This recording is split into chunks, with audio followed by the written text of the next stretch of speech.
We are going to be taking another look at concentric shapes. The last time we did concentric shapes, we drew circles that got bigger and bigger and bigger. This time we'll be doing the same thing with rectangles. In front of you, there will be trays of scrap paper. This is way too big to start with. So you may need to cut some down, and others may be small enough to just use as it is. The project will be creating something like this.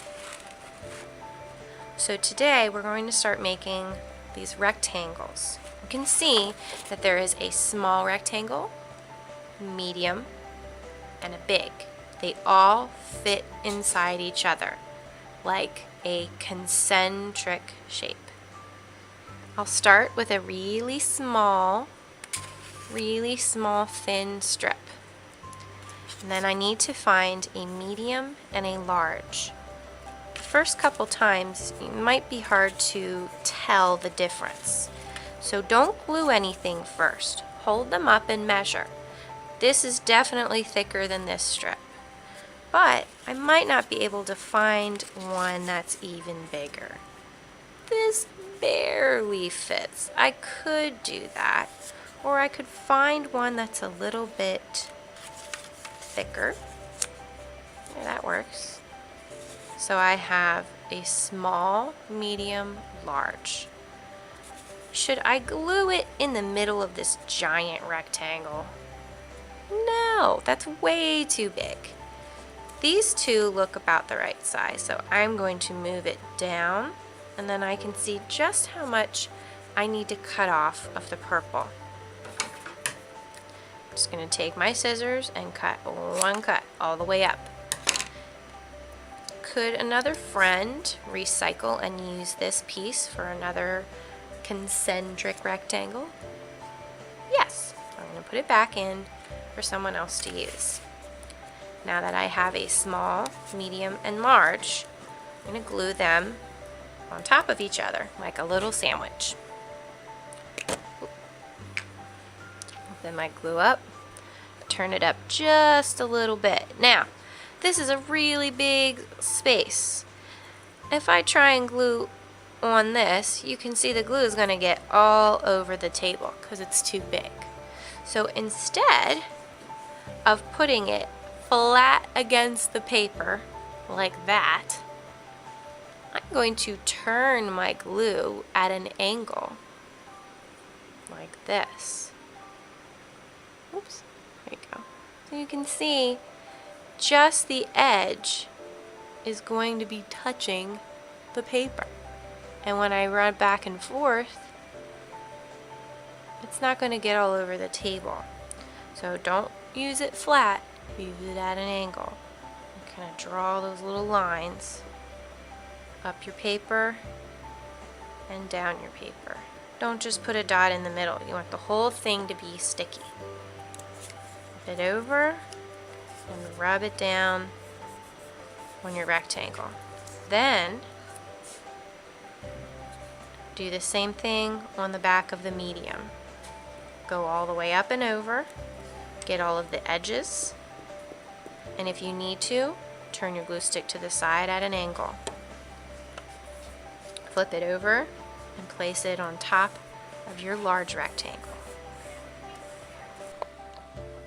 So now I need to go look for a smaller piece again. And let's say I can't find one that's too small. I can always take something like this big piece of paper, cut a small strip off the end, and I've created my own small rectangle. Please cut from the ends, do not cut in the middle. Now I can find a medium size that goes all the way around the blue, and then I need to find a larger size. Now again, this one is super long. Should I use this whole thing? No. I'm gonna bring it down so I have a nice border all the way around the green, and cut just what I need off and put the extra back in the tray, and then glue my pieces together. Especially for the small strip, remember to turn your glue stick at an angle when you put the glue down. Don't rub straight onto the table. It will make a big sticky mess. And see, I pick it up with my finger, which makes it a little easier.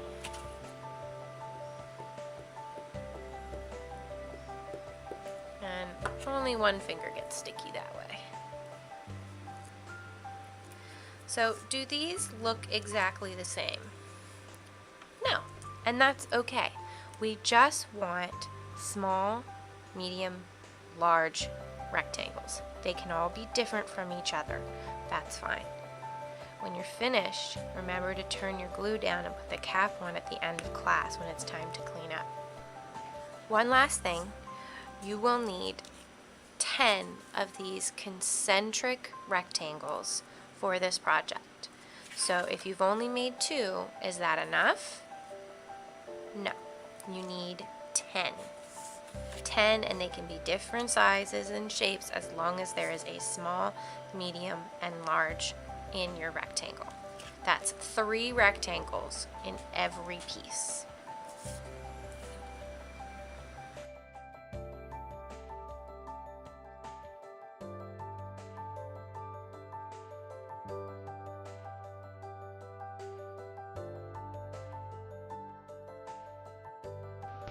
For this strip, I noticed that the yellow is way bigger than the blue, but instead of throwing it back, I'm cutting it thinner. I'm cutting a thin strip and using it as my medium shape. It's now small enough to fit around my green or my blue and still have another shape that will be bigger afterwards. I can now use that smaller yellow strip for another square.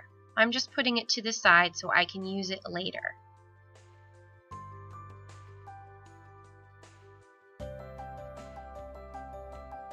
I found another very long purple strip.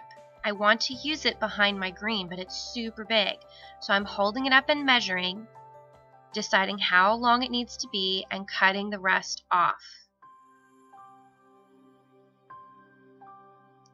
I can actually use that yellow strip from before as my skinny rectangle if I cut it shorter as well.